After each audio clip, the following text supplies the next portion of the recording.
Ito na yata yung pinakasulit na heat press na nakita ko. Kung bakit, panoorin nyo to.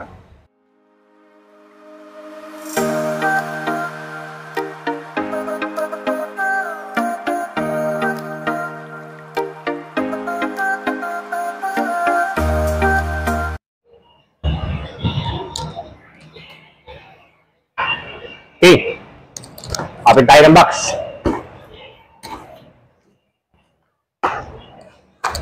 Dahil nung January lang tayo nag-open dito sa Muntinlupa, palino, di pa tayo nagkakarga ng mga gamit. So, tumutok lang tayo sa printing ng tarpaulin. Ngayon naman, mag-start na tayo dahil pa December, timing tayo na pati damit try na rin natin. So, ano yung dinagdag natin? Ito.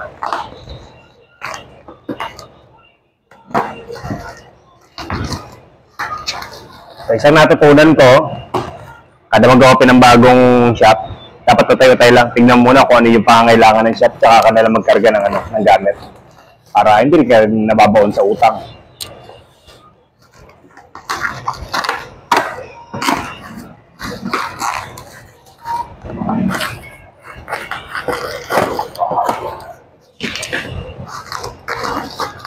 Yeah.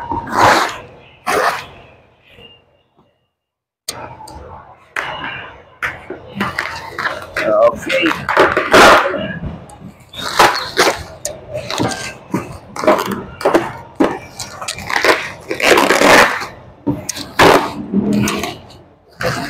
Eto.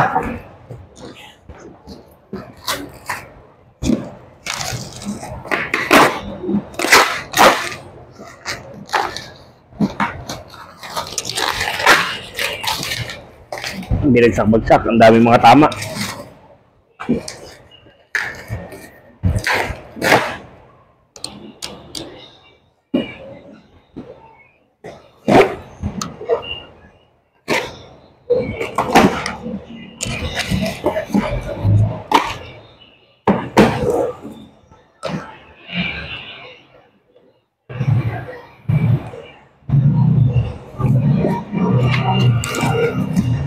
Okay.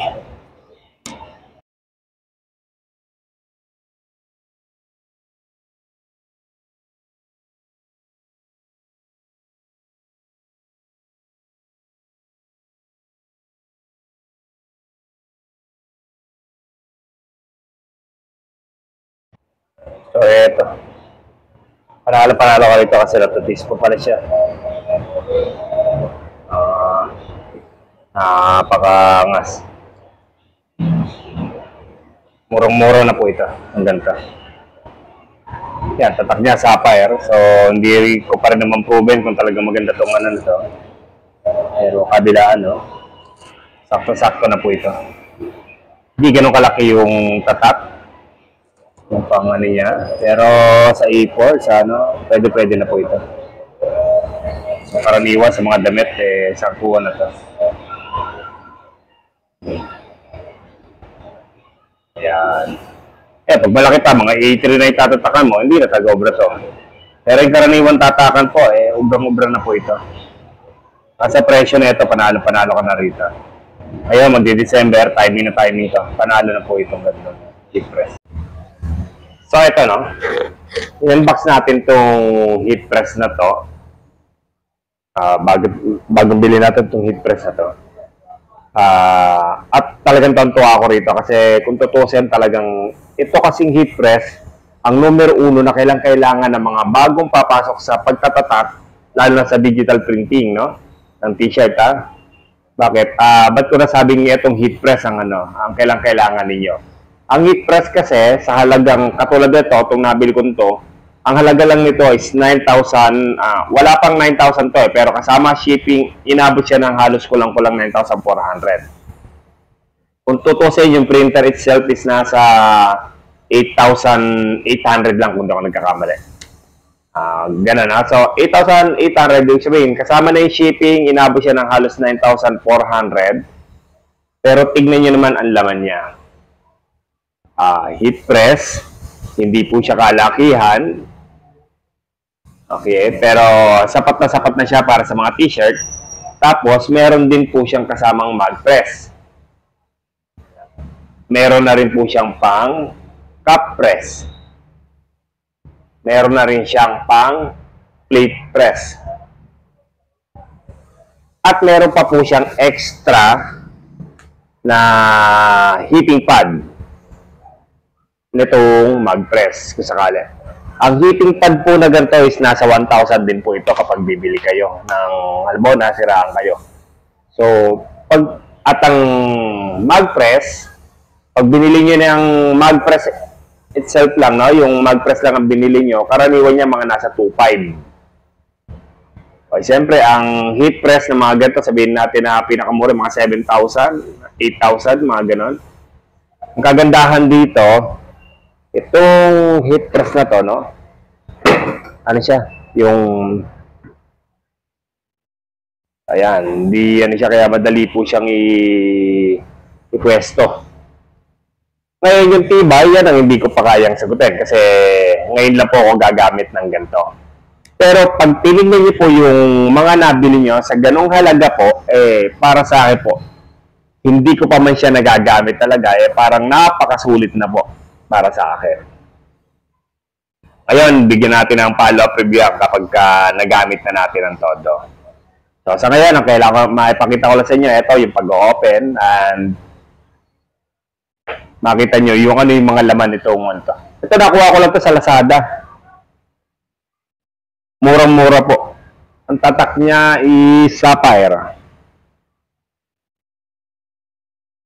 Yan. Yan po yung mga laman niya. So, ito po yung kailangan ng mga bagong papasok sa pagtatatak. Bakit? Halimbawa po, ang balak nyo is magtatak ng damit. Pwede na po kayong magpa-print lang muna sa iba. Then, at least kayo yung nagtatatak. At dito po nakikita na kayo gumagawa mismo. Kasi kayo yung nagtatatak. At ngayon po, usong-uso na po yung mga DTF. Magparaning na lang kayo ng DTF, then kayo magtatatak mismo. Okay, so yun. Pwede lang kayo magpa-print sa ngayon. Ang DTF kasi, kahit sa Facebook, tumingin kayo, marami na po nagra-running ng DTF. Nagre-range na lang po siya ng 170 hanggang 250. Pinakamahal na yung 250. So, ano ibig ko sabihin? Pagka nagpaparaning kayo ng ganon, meron naman kayong heat press. Pagdating sa inyo, ilalalamog nyo na lang yan. Pagdating sa inyo, tatak lang kayo ng tatak. Napakadali na pong gamitin na. Kung sublimation naman po, wala man kayong printer pa, magparaning na lang rin po kayo. For, yung mga A4 po, karaniwan po ang presyuhan yan, mga 15 ang isa. Isang A4, 15. So, ibig sabihin, kaya mo na rin magtatak kahit sublimation ng mga basic. Pwede na po kayo. Ang kagandahan dito, pwede na rin kayong tumanggap ng mag press. Kasi nga, meron siyang para sa mag. Ito, meron na siyang para sa mag. So, yun nga lang, hindi siya pwedeng pagsabayan dun sa heat press. So, mangyayari, i-disable nyo yung sa heat press, ilalagay nyo rito sa mag press yung connection kasi isa lang yung connection ng board niya. So, ganun po yung mangyayari. Pagka po, pwede na rin naman kayo magparaning lang rin muna ng sublimation, then, nakakapag-mag press din kayo. So, ilang hanap buhay kagad yung nabuhay nyo. Pero ang kagandahan dito, once nakikita kasi ng customer na kayo yung gumagawa mismo, kayo yung nagpe-press, sa inyo po yung final product nakikita. So, ibig sabihin, ang tiwala nila, nakukuha nyo na sa inyo, kayo po talaga ang nagawa ng gano'n. So, yung mga kahabaan po, talaga pong mabibitin na kayo, gugustuhin nyo rin talagang bumili na ng printer. So, yung iba, ang may sasuggest ko naman dyan, pagka po after nitong heat press, nakakuha kayo at na kumita, dagdag kayo kahit mga L121. Yung mga gano'n, mga L-series na mumurahin. Kasi sa simula, mas maganda talaga na yung kung ano lang yung pangangailangan, yun lang muna ikarga nyo. Unless, pero para sa din naman yan, unless risk taker ka, bumili ka ng medyo mamahaling printer, isa lang ang magiging yan, i-challenge mo ang sarili mo na kailangan mo talaga humanap ng customer. So, ganun lang rin po yun.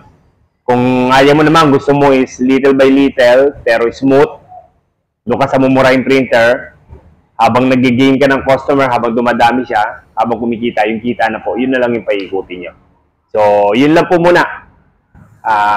pinakita ko lang sa inyo, pinlax ko lang muna sa inyo yung bagong heat press na dating natin. So, kung papansinin nyo, matagal na rin naman ako sa printing, pangilang shop na rin namin, pero kung bakit mumurahing heat press pa rin ang ginagamit ko. Hanggang ngayon po, parehas pa rin ang paniniwala ko, ang heat press po is plancha. Ano ibig ko sabihin? Hindi ko kailangan ng sobrang mamahaling heat press. Yung heat press ko na dating nabili ko ng 7,000, ilang taon na ngayon? Siguro mga 16 years ago na. Tama, kung hindi ako nagkakamali, mga 16 years ago na. Hanggang ngayon po, nasa Pasita po, nilipat ko na sa Pasita, hanggang ngayon, siya pa rin po yung ginagamit ko na heat press. Kasi po, umiinit pa rin naman siya. So, yun lang naman po ang trabaho ng heat press. Uminit, initan yung damit, yun po ang trabaho niya. So, pero kung may budget, hindi ko naman kayo inaawat na bumili ng mga mamahaling heat press. May naghahalaga po ng mga 30,000 na heat press, 40,000 na heat press, 50,000 na heat press. Pero kung nagsisimula kayo sa printing at wala kayong ganong knowledge or wala pang ganong customer din, advisable siguro, dito muna tayo sa mamurahing mga printer. Ay, mamurahing mga heat press.